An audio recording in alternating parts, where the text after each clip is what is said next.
Let us see what are the problems using pointers. Pointers are very dangerous when they are not used properly. And due to pointers, systems may crash, means our software or a program may crash due to runtime error. So at compile time we may not get the error, but at runtime we get the error. So runtime errors are very dangerous. Reason is, when we deliver our software to a client, when the user is using our program, there he may face the problem that during runtime, if the program crash, it gives bad name to a programmer. Getting an error at runtime at the user end is just like if a company is selling a car and the users are complaining about the problems in the car. So the car model will fail and they have to take away that model from the market. So the same thing may happen with the software. If our software is giving trouble to the user, then the users will avoid using it. So runtime errors are very dangerous. So we have to be careful with those runtime errors. And one of the major reasons for which we get the runtime errors is pointer. Now let us see what could be the possible problems using pointers. What could be the type of errors? Let us see. See, the first type of problem is uninitialized pointers.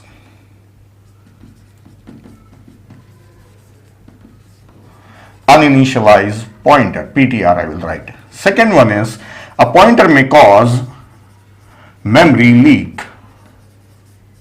And third type of problem is we may have dangling pointers.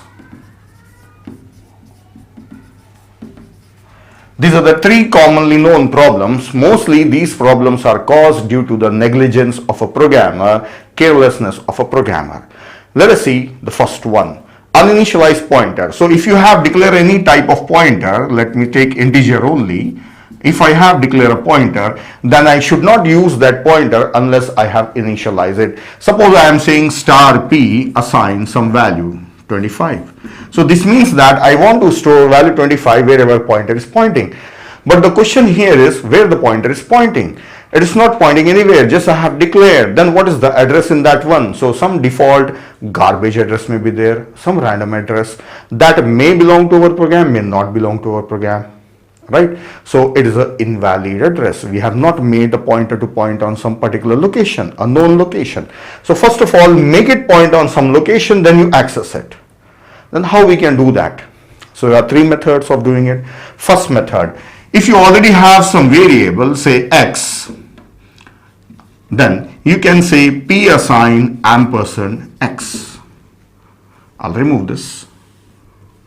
So now the pointer is pointing to this known variable which is already existing, already declared. So the pointer p is pointing there. This is the first method. So first method is pointer is pointing to some variable which is already existing. Then second method of initializing a pointer is to a pointer you can assign some address using some hexadecimal codes like 5, 6, 3, 8. Some address I have given. But this address has to be typecasted as integer pointer. So can we directly assign some address like this to a pointer? Yes, if we are sure that that address belongs to our program. So this type of initialization is also allowed. If required, we can use this. This is not commonly used. This is mostly used in systems programming.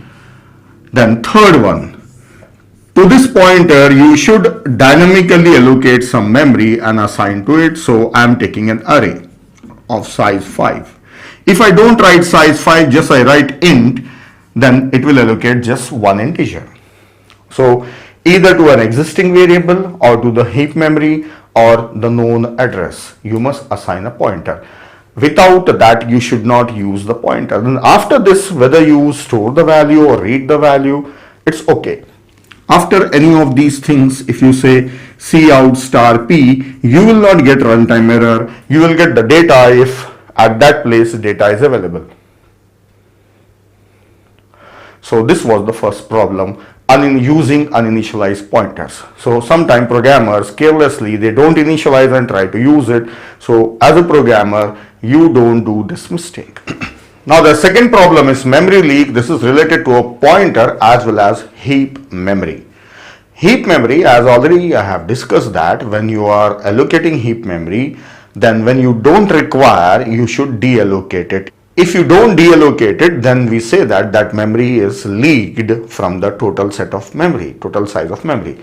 Then if you continue doing that, you may run out of the memory.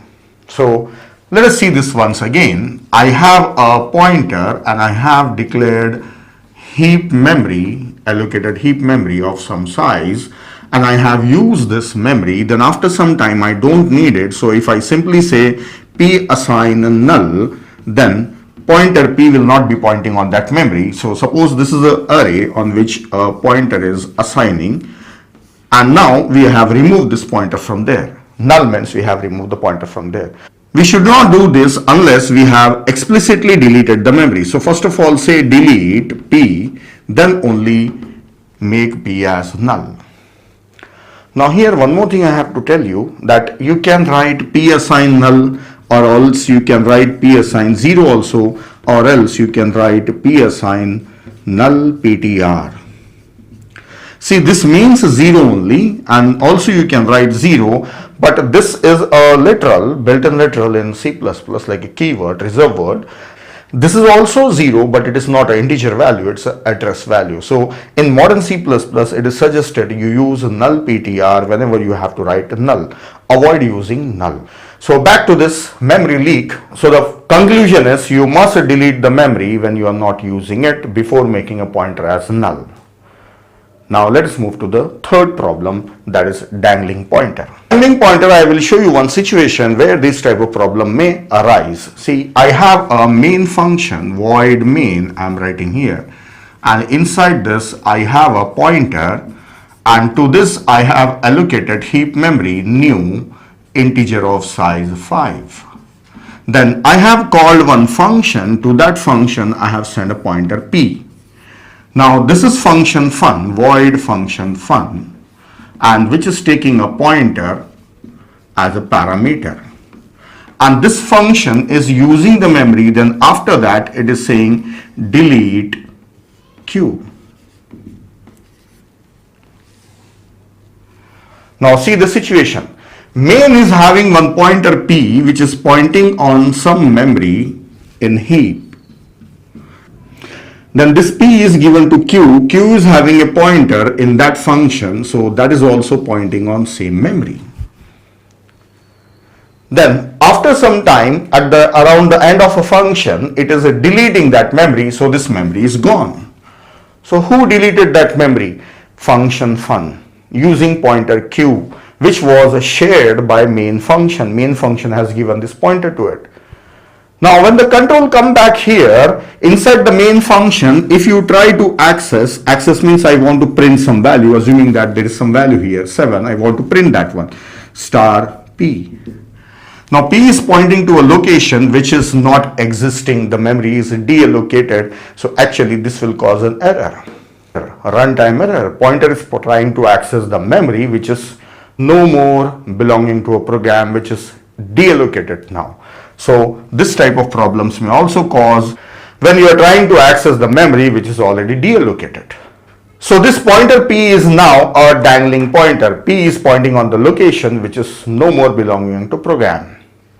So uninitialized pointer means the pointer is never initialized. Dangling pointer means pointer was initialized but just now memory is deallocated. So we should avoid these three type of problems while writing programs or developing applications. Actually these problems are caused due to negligence of beginner programmers. The experienced programmers may check all these things thoroughly before delivering a program or before delivering a software, but beginner programmer may do these type of mistakes. So to make it simple for the programmer to avoid these type of dangerous errors, Java and .NET has removed pointers, and those languages are managed languages. So JVM will take care of all these things. It will try to deallocate the memory when it is not in use, and it will not allow dangling pointers to be accessed. So they take care in their own way. So that's why those languages are called as managed languages, and they are much simpler than C++. But C++ gives full control to the programmer. Now this is more powerful, but the programmer must be careful while using pointers. So I will give you a demo on this one. So practically I will show this.